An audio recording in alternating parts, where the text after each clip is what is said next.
Ngoyan TV, la voix du sabah.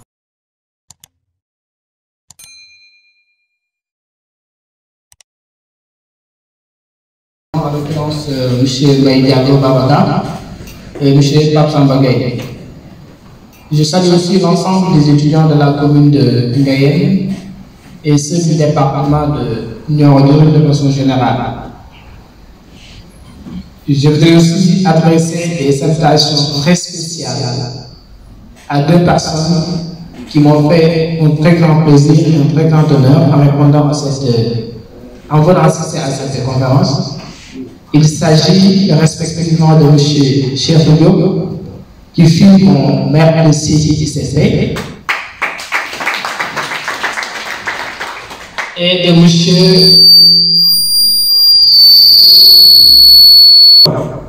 qui fut mon maître de CM2.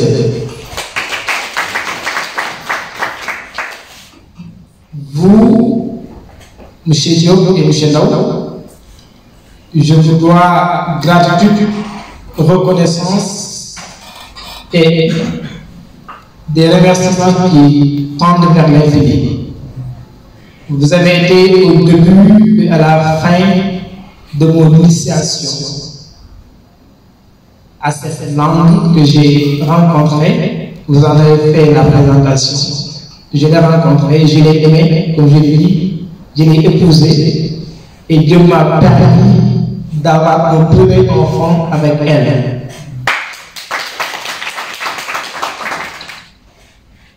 Je vous dois encore, je le dis et je le répète, remerciements, gratitude et reconnaissance de façon infinie. Je prie Allah subhanahu wa ta'ala de vous donner une très longue vie, de vous permettre d'assister à la réussite de tous vos enfants. Je vous remercie vraiment de votre présence. L'autre remerciement va à l'endroit de l'autre satisfaction, je dirais, va à l'endroit de mes amis ici présents. Je me garderai de les citer.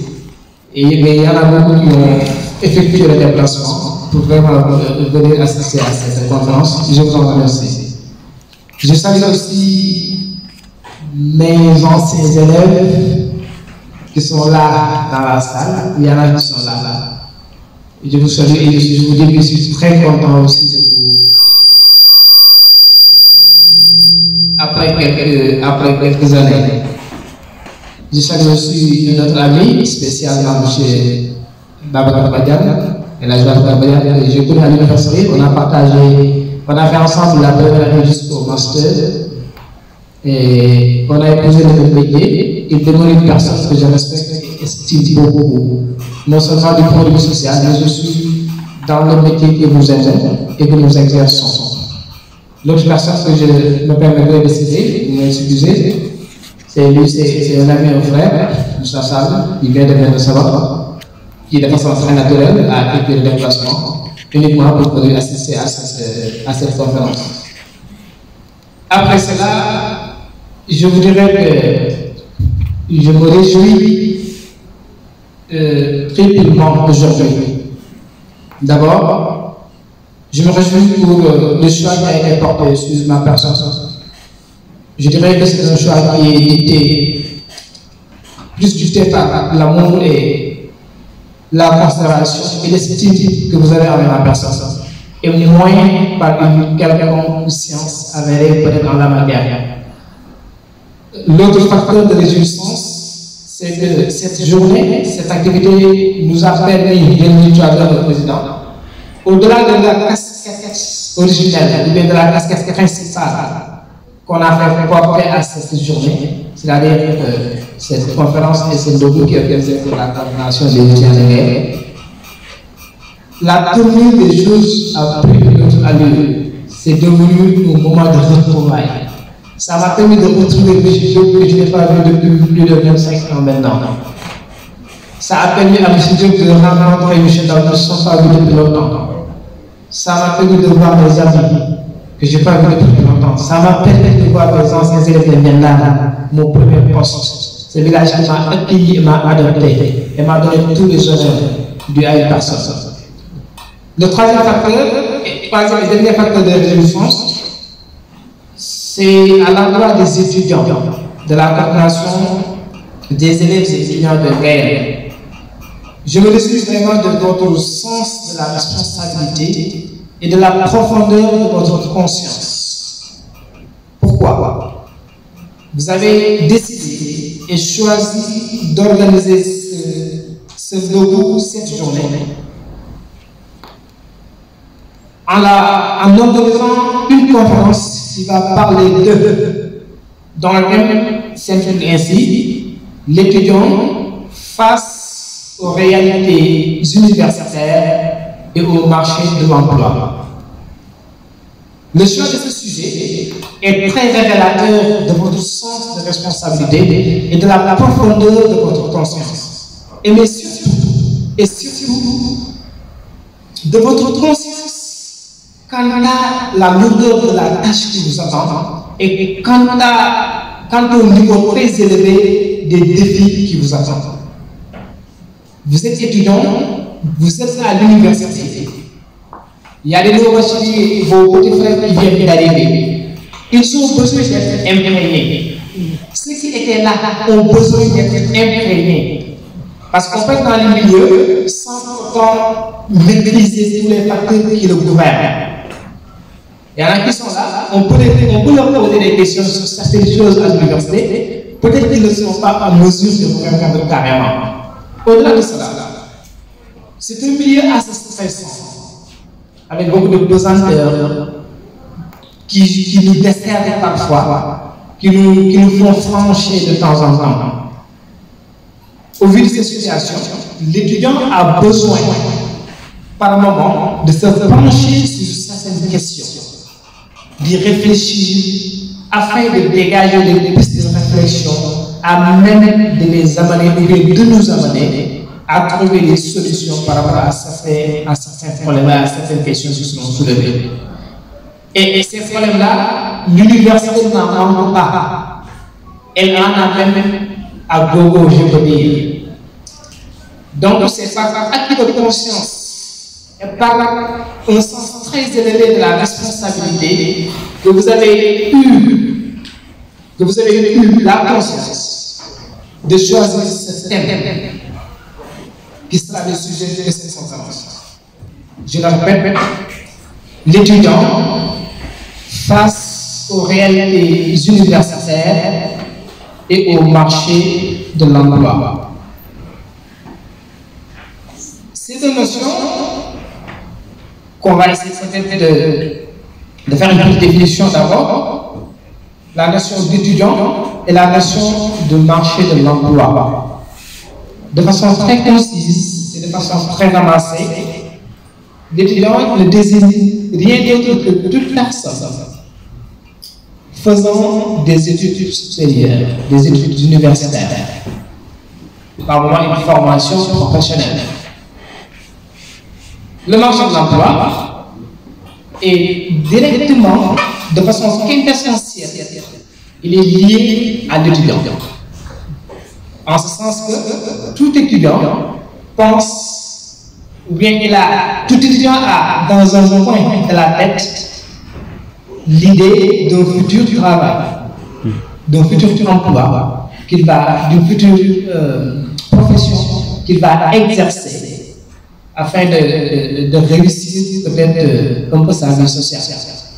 Donc ces deux notions sont intimement liées.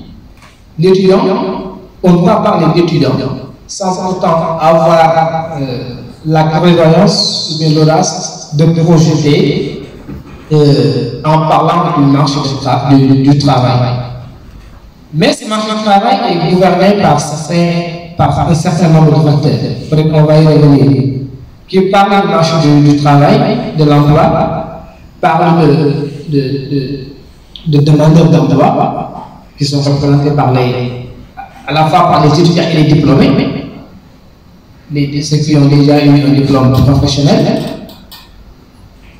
Il est aussi régi par les pourvoyeurs d'emploi, qui peuvent être des sociétés publiques ou privées, comme ils peuvent être des personnes privées. Le troisième facteur, c'est quoi? C'est le rapport qui existe entre les demandeurs d'emploi et les pourvoyeurs d'emploi. Et qui parle de ce rapport-là va forcément parler du ratio qu'il y a entre le nombre, la quantité d'emplois demandés et le nombre d'emplois disponibles. Il va aussi parler de la compatibilité même qu'il y a, ou bien de l'incompatibilité qu'il y a entre les emplois disponibles et les qualifications des demandeurs d'emploi. Cela dit, pour revenir au sujet, dans sa globalité, on va essayer de procéder de façon un peu pédagogique pour permettre à tout un chacun d'avoir de mieux cerner le sujet et savoir exactement ce dont nous allons parler aujourd'hui. Quand on dit que l'étudiant face aux réalités universitaires et au marché de l'emploi, qu'est-ce que cela veut dire de façon substantielle, de façon concise, de façon très claire? L'étudiant face aux réalités universitaires. D'abord, c'est d'abord dire quelles sont ces réalités universitaires-là et quel est le rapport qui existe entre l'étudiant et les réalités universitaires. Autrement dit, on peut dire que cela revient à ce point, bien à la manière dont le cours est fait, ou bien même parfois, on demande ici, on parle d'UV, hein? On parle de UV ou l'autre UE, on parle de crédit, vous avez besoin de prendre des crédits pour mettre tel UV, tu comprends rien là. Tu as besoin d'être orienté. Tout ça sont des problèmes, ce sont des réalités qui sont là. Après, nous allons revenir avec le CNLD quand on n'aura pas le CNLD. Mais ce sont des réalités pédagogiques. C'est un changement. Au lycée, tu sais que quand tu as la main dans toutes les matières, ou bien tu n'as pas besoin d'avoir la main dans toutes les matières, mais tu sais juste que pour calculer ta moyenne, on a juste besoin de faire le cumul de la somme de tes moyens dans toutes les matières. Et puis là, tu es admis. Mais là, on te dit que non, ce n'est pas la même chose. Tu peux avoir 18 dans une matière et avoir 7 dans une autre matière. Normalement, en principe, si tu allais comme nous au lycée, tu allais passer. On te dit que là, tu ne passes pas. On te dit que ces deux matières ne se compensent pas. Non, moi, je ne comprends pas là.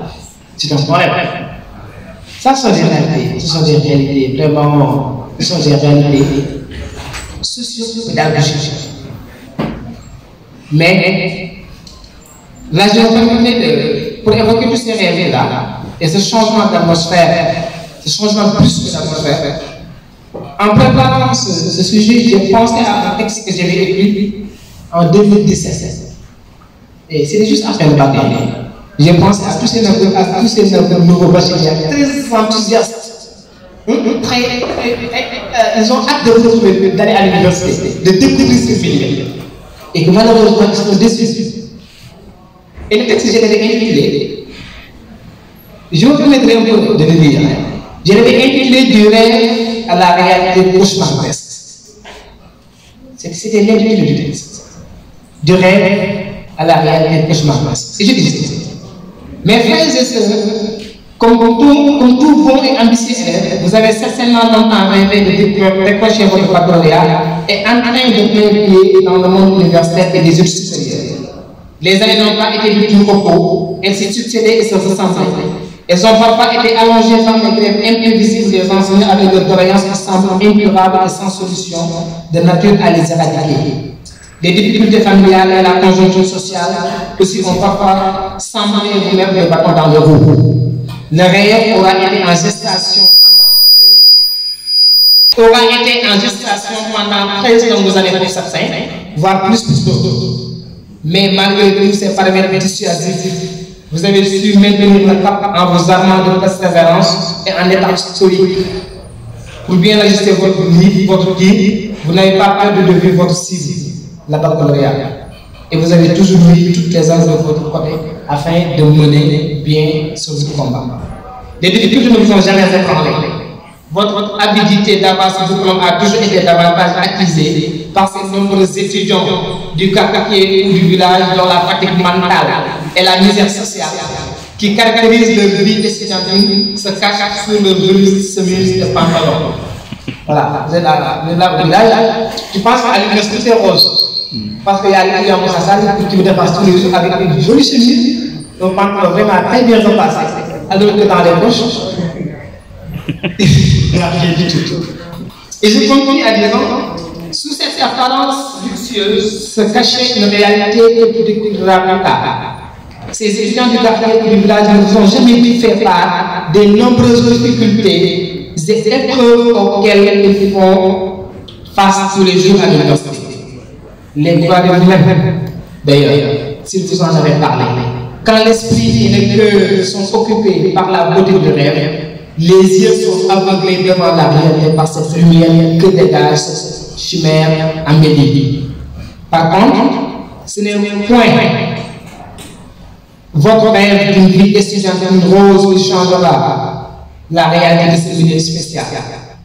Vous serez peut-être déçus de constater tout le complet de l'idée que vous vous êtes toujours fait de l'université et des études supérieures. Vous avez dû constater que tous ceux qui se sont décarcassés pour décrocher le baccalauréat n'auront pas le privilège d'être admis dans les universités du pays. Ça c'est vrai. Car ici, à Noumélan, bon, j'ironisais en utilisant Noumélan pour désigner le Sénégal. Parfois, dans mes écrits, quand je suis satirique, j'utilise Noumélan. Voilà, pour d'autres raisons. Ça, ce sont des actions supérieures. Vous avez dû constater que tous ceux qui sont décarcassés pour décrocher le baccalauréat n'auront pas le privilège d'être admis dans les universités du pays. Car ici, à Noumélan, au Sénégal, des études supérieures dignes de ce nom restent un luxe qu'un faible pourcentage de citoyens peut garantir à leurs enfants. Si vous avez commis le tort de ne pas être fils d'un dignitaire politique ou religieux, il vous faudra batailler fort afin de voir au jour le bout du tunnel. Le savoir, le mérite ou le savoir sont dévalorisés au profit du clientélisme politique ou religieux. C'est bien possible, même si les conditions socio-pédagogiques des universités ne sont pas propices. Elles s'écroulent sous le poids de leurs effectifs pléthoriques. Elles sont victimes d'un système qui préfère s'endetter pour des dépenses de prestige plutôt que pour améliorer la qualité de l'éducation et de la formation de ses citoyens. Vous transmettrez ce message, M. Gay. Mes frères et sœurs, ce milieu sulfureux vous exposera à toutes les tentatives. Mais armez-vous de votre dignité, de volonté, pour ne pas vous laisser emporter par la masse. Et je termine le texte en disant, je me limiterai à ce petit briefing, car je ne saurais tout vous dire, bien que je veuille vous faire exposer toutes les couleurs qui font le décor de notre université. Et ne doit pas vous dévier, et vous ne devez pas abdiquer, en laissant ce désespoir se supplanter à vos rêves et anéantir votre volonté de vote et votre croyance pour une réussite certaine et honorable. Mais, chers étudiants, sachez-le, cette réussite n'a pas été offerte à vos devanciers sur un plateau d'argent. Et ce n'est pas à vous qu'elle sera préparée et servie sur un plateau de diamant. Oui, certes, vous le savez déjà, mais on se doit de vous rappeler. Cette réussite fait appel à votre conscience dans toute sa profondeur et exige de vous une avidité pas seulement verbale, mais aussi et surtout qui se traduit et se lie à travers votre psychologie, votre attitude et votre comportement tous les jours.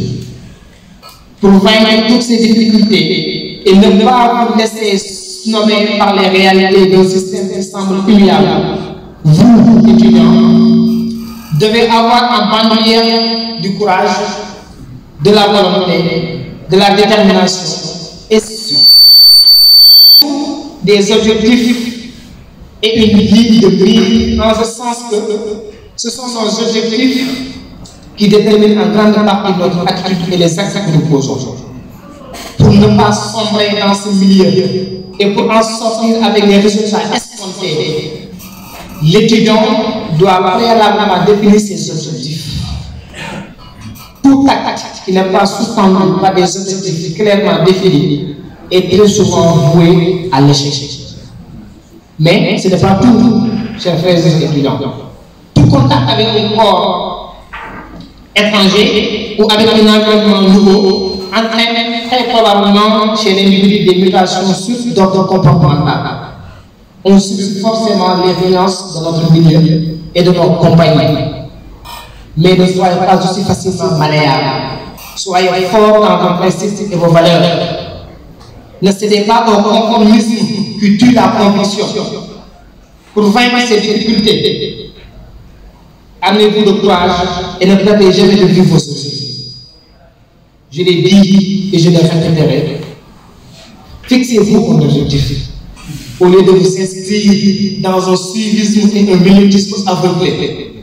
C'est seulement ainsi que vous vous éviterez d'être esclaves du temps, de la masse et des événements. Je suis de ceux qui pensent et croient profondément que notre destin, c'est nous qui le guidons et le définissons. C'est nous qui guidons notre destin et définissons son trajectoire. Après que Dieu nous a déjà rendu rationnels. Ça, c'est ça, je crois profondément. Et j'ai jugé nécessaire de vous le dire. Il y a une phrase que je disais souvent quand j'étais à l'université. Je le disais souvent à des amis. Peut-être des amis avec qui nous venions pas de l'immobilier. Je le disais souvent, man dañ naa yónni yàkkamti ma te ku yónni yàkkamti ma mënul bokk doxin ak ki nga xam ne dañ ko yónni ne ko heure boo ñëwee baax na. C'est ça quoi. Je crois à cela. Je pense que très élevé. Très élevé. Il y a plus de diplômés que d'emplois à disposition. Il y a un autre problème qui se pose, c'est la compatibilité, mais l'inadaptabilité entre les conventions offertes et le marché de l'emploi. Les diplômés, les compétences disponibles sur le marché sont loin d'être compatibles avec les autres emplois disponibles dans le marché de l'emploi. Ça, c'est un autre problème, un autre facteur qui impacte de façon très constante sur le taux très élevé de chômage au Sénégal. Mais on ne doit pas seulement compter sur l'administration, je tenais à vous le dire. Malheureusement, l'éducation et la formation que nous avons reçues dans le système français nous font croire que pour réussir, pour se sentir dans une réussite confortable, il faut obligatoirement être dans l'administration. C'est faux. Malheureusement, c'est ce que je peux faire moi-même. Et je sais que moi, beaucoup de personnes savent à ça. Mais il faut nous départir de cette idée-là. On peut bien réussir dans d'autres domaines. Je dis tout le temps, en wolof jàng li gën a tuuti li gën a tuuti si léegi jàng mooy nga liggéey am si salaire. Si tu as déjà eu la chance d'être bien éduqué, de disposer de certaines psychologies qui te permettent de gérer certaines choses, de travailler dans quel domaine que ce soit, ne soyez pas obsédés par l'administration. Je vous le dis, je vous le conseille, je vous le répète. Ne soyez pas obsédés par l'administration. Tant que vous avez la possibilité de travailler dans quel domaine que ce soit, de poser un acte personnel, de créer une entreprise personnelle, ne serait-ce que par 500 000 francs, faites-le. Faites-le, n'attendez pas l'État, n'attendez pas les concours, n'attendez pas d'être recruté par l'entreprise privée publique. L'auto-emploi, malheureusement, n'ont pas été formés pour l'auto-emploi. Mais c'est un facteur déterminant pour juguler le taux de chômage très élevé au Sénégal. Mesdames et messieurs, chers étudiants, malheureusement, la temps nous est compté, mais j'ai jugé important et nécessaire de vous adresser ces mots-là pour essayer de répondre à l'honneur que vous m'avez fait en me désignant comme conférencier à cette journée et pour parler de ce thème ô combien important pour vous et pour nous tous comme étant parents d'élèves, acteurs politiques et décideurs. L'attention a été particulière, on pouvait entendre les mouches voler. Est-ce que le discours le méritait, oui ou non? Et j'en suis très profondément touché, ému et honoré. Merci beaucoup de ça. Et au marché de l'emploi, thème ne saurait être beaucoup plus intéressant que celui-ci. Et Monsieur Amadou Sokhna l'a si tellement bien traité que j'ai pas du tout beaucoup de choses à redire. Mais je voudrais tout simplement, comme il l'a fait à l'entendre de son propos, il a parlé de début et de fin. Il a parlé encore de réjouissance et de retrouvailles. Je vais d'abord axer mon propos sur ces 4 vocabulaires. Réjouissance, il a dit qu'il se réjouit de retrouver son premier maître après plus de 25 ans de séparation. Il se réjouit aussi de se retrouver avec son maître du CM2, de début et de fin. C'est-à-dire que moi, je suis son maître de CI et de CP. Ça veut dire que donc je suis au début de sa formation. Monsieur Ndao fut son maître au CM2. Il est donc à la en termes de comparaison, si Monsieur Sokhna était un édifice, et je sais qu'il est plus, je serai l'ouvrier qui a œuvré à la fondation.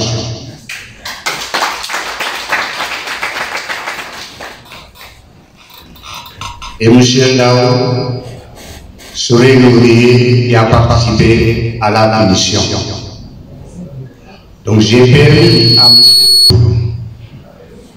M.